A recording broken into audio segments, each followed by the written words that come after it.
This is a quick follow-up on the Spectre 6 video about this little black nub here at the bottom. So in the last video I was having trouble getting it in. That's because my piece wasn't aligned correctly. So let me get this off and show you how to properly align it. I got it in there real tight. I'm gonna get my random tool. Okay. So what happens is this hole and this hole need to be perfectly centered. The position of this tube can be slightly offset because there is a little bit of wiggle room here.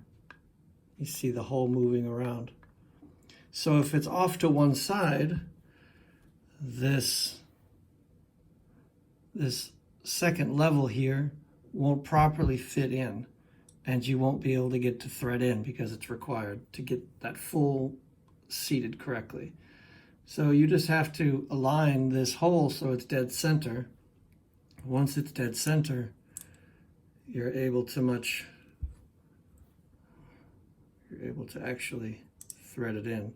And if it's not going in, if you're not able to catch a thread, that's simply because this shaft here, this grip, is not properly aligned and centered. Once it's properly aligned and centered, boom, it goes in nice and tight.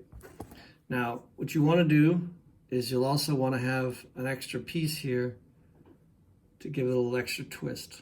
Not too much, but you'll see when you're tight enough based on how this sits right here. See? This needs to sit right down to the bottom. If you pull it too tight, and it should be, your left to right alignment should be about right here. But don't pay attention to this alignment as much as how deep it is in here. Otherwise, you'll end up stripping it out. Also, the follow-up here, I'll pop this off. Follow-up here on the on this cap, the glue is settled in. It's nice and fixed, and you'll see a matching piece there where it fits. It basically just covers up those screws. Cool, thanks.